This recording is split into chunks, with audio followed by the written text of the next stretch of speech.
ใส่เส้นไม่ได้ค่ะใส่เส้นเครื่องเลยขนมจีน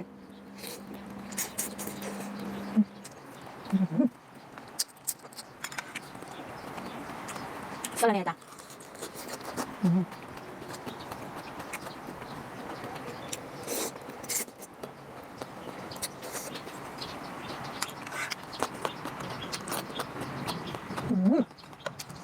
ว้าว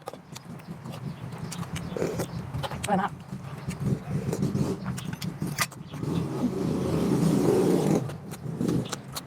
ละมุนหอมกึ้นกึ้นหนักเนี่ย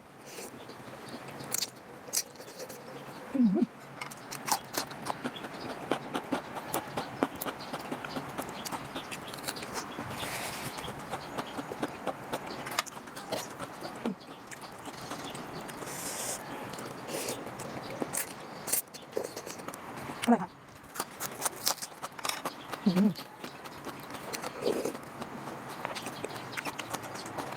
ไม่เคยกิน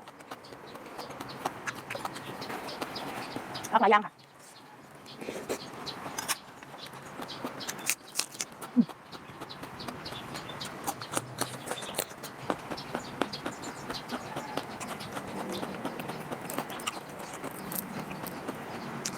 ผักซีดาว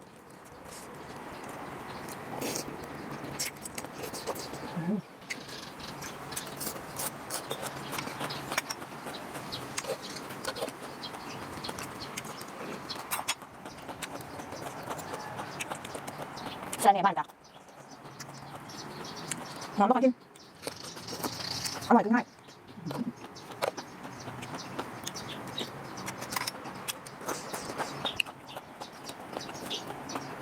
ดอกหอมจ้ะ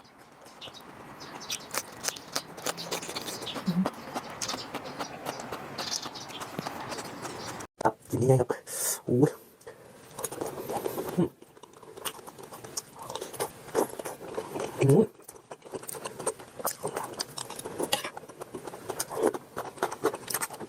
หอมพริกแกงหัวอับจับลงพี่น้องไหมทำยังไงครับ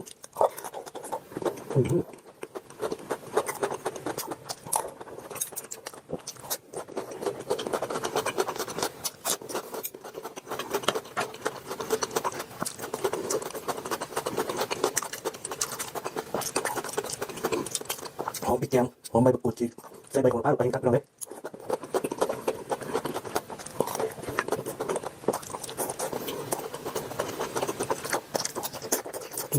ครับจับครับ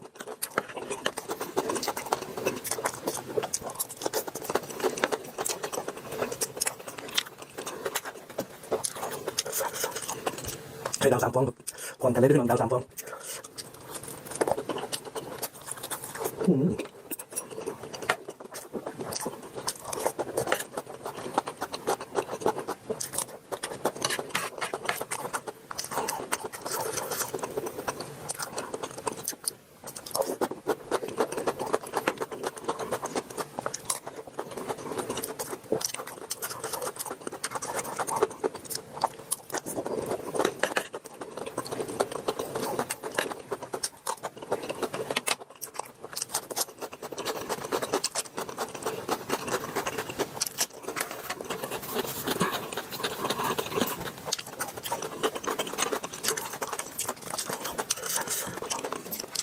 ใช้ดาว10 ฟองเลย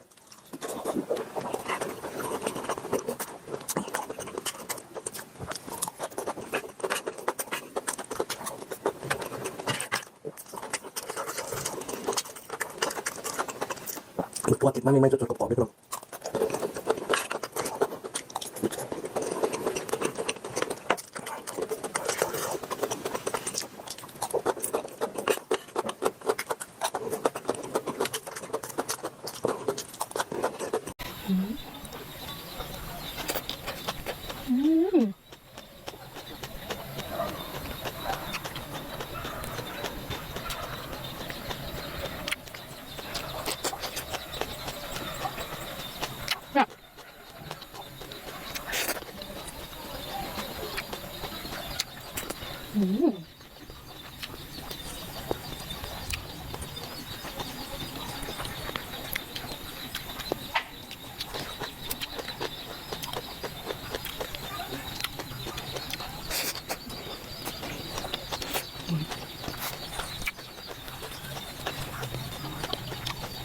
สุดยอดเลย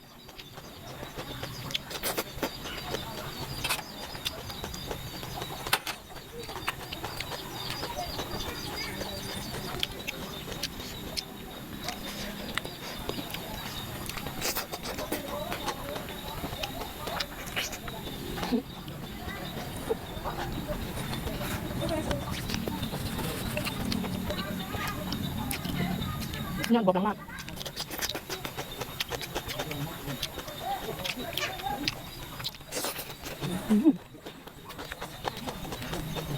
กินยำไหนก็แซ่บยำนั้นค่ะไม่รู้เลย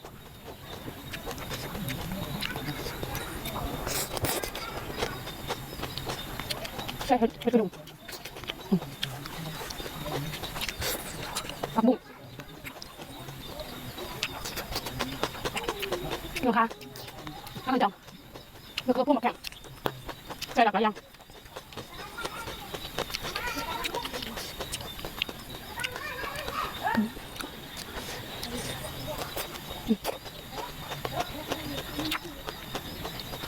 เนื้อปลาอึปลาขาตรงนี้